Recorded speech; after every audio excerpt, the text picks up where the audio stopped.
Doctor مالک بلوچ صاحب، آپ کا صوبے میں کی بڑے واقعات بھی ہمارے میڈیا کی زینت نہیں بنتے، ایک ایسے سے ہیں تو آپ کا اپنا ایک قومی سفر بھی بڑا دشوار ہے، لیکن اس ملک کی عمومی جمہوری جدوجہد کا کیا مستقبل ہے، آپ سے سننا چاہیں۔ ہاں، شکریہ جی۔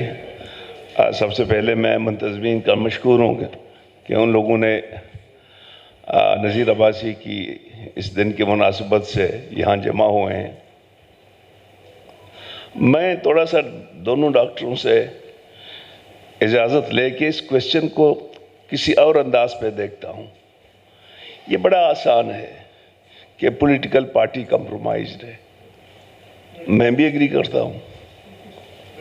پی ڈی ایم میں رہا ہوں، ایم آر ڈی میں بھی رہا ہوں، اپوزیشن میں بڑے اچھے لگتے ہیں، جب موقع مل جاتا ہے سب کمپرومائز۔ میں یہ سوال اب تمام دوستوں کے سامنے رکھتا ہوں کہ کیا نذیر عباسی کے فکری دوست بھی کمپرومائز ہو چکے ہیں؟ اگر نہیں تو سکسٹیز کے بعد، سیونٹیز کے بعد وہ علاقے جو جدوجہد کے، ترقی پسند جدوجہد کے ایپی سینٹر تھے، جمہوریت کے ایپی سینٹر تھے، ان میں وہ ترقی پسندانہ جدوجہد کہاں گئی؟ This is a big question۔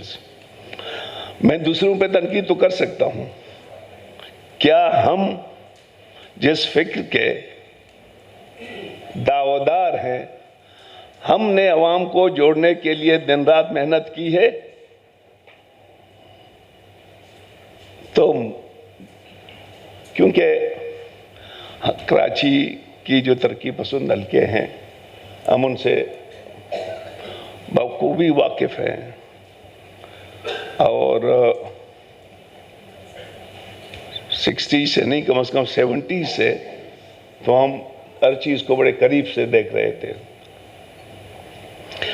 میرا گزارش ہے تمام دوست جو بیٹھے ہوئے ہیں، وہ اپنے آپ کو ری وزٹ کریں، اور جو کمپرومائزز، کیونکہ میں نے پیپلز پارٹی کے ساتھ بھی کام کیا ہے، نون کے ساتھ بھی کام کیا ہے، میری اپنی ایک ایڈنٹیٹی ہے، میں ان پہ تنقید نہیں کرتا ہوں، کیونکہ میں ان کو معذرت کے ساتھ قریب سے میں نے دیکھا ہے ان کو۔ یہ جو ہم لوگ جو ایک فکر رکھتے تھے، جس کی بنیاد عوام، مزدور، کسان اور مظلوم اقوام پہ تھا، وہ بھی بکھر گئے نا۔ ان کو کس نے بکھیر دیا ہے؟ جہاں تک جدوجہد کا تعلق ہے، میں یہ سمجھتا ہوں کہ شاید جتنا مشکلات اس وقت بلوچستان کے سیاسی کارکنوں کو ہے، وہ کہیں پہ بھی نہیں ہے۔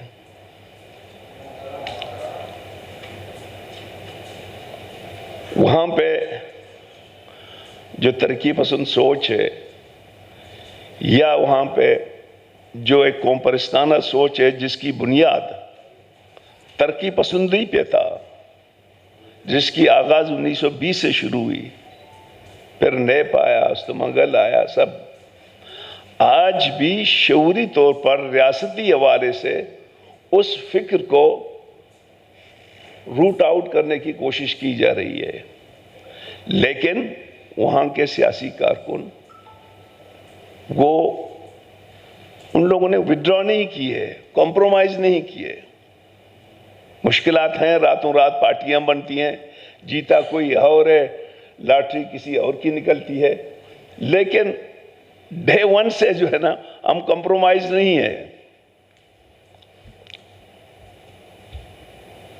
اور میں سمجھتا ہوں کہ ان علاقوں میں بھی عوام میں شعور آ رہا ہے۔ تاج حیدر صاحب کی میں بات سے اتفاق کرتا ہوں کہ جہاں پہ قبائلی نظام مضبوط ہے، جہاں ریاستی سرپرستی مضبوط ہے، وہاں پہ سیاسی کارکنوں نے بھی تبدیلی لانے کی کوشش کر رہے ہیں۔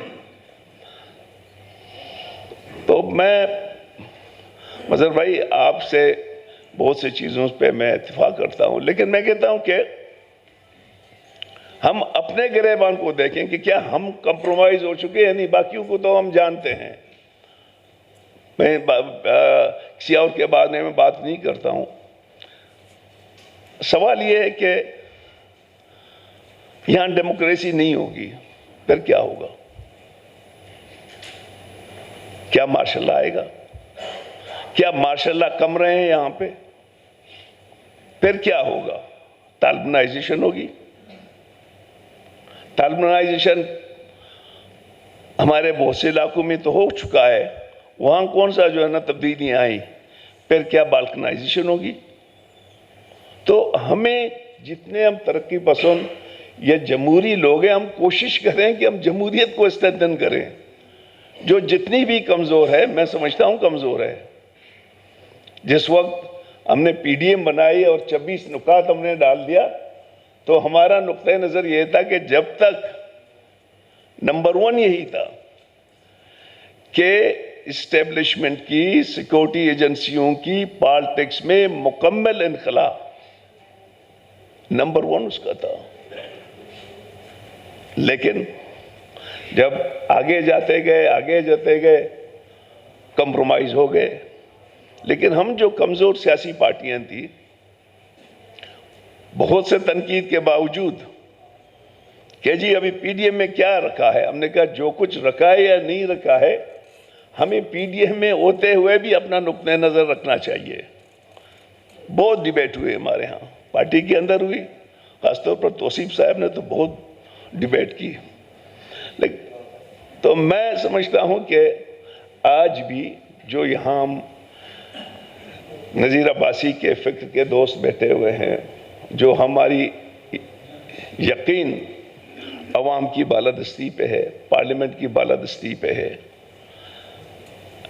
اور انسانی حقوق پہ ہے، ایک ویلفیئر فیڈرل ٹائپ کی جو ہے نا وفاقی حکومت پہ ہے.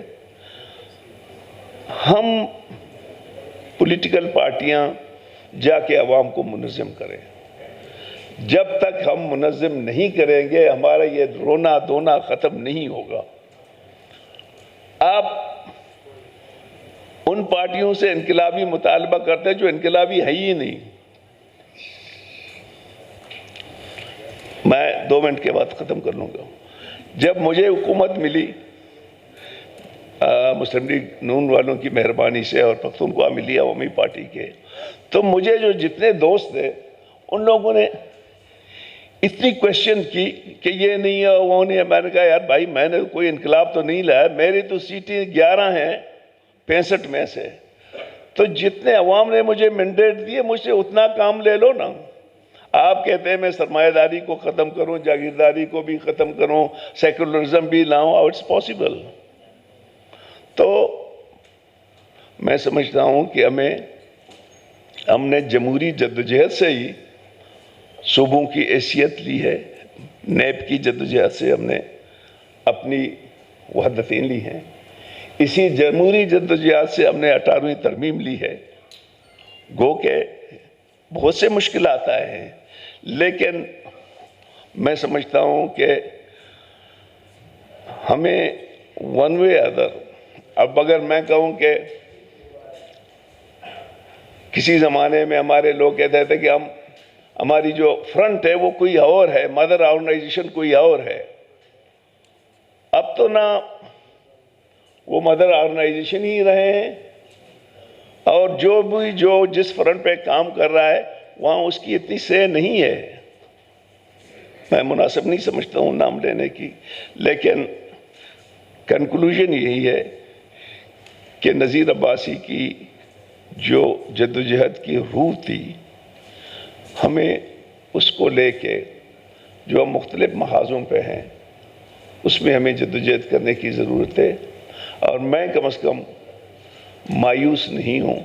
میں سمجھتا ہوں کہ جس ماحول میں نیشنل پارٹی کام کر رہا ہے وہ اس وقت بہت مشکل ترین صورتحال ہے. ایک جانب انسرجنسی ہے، ایک جانب روزانہ جو ہے نا کم از کم 3-4 لوگ تو غائب ہوتے ہیں.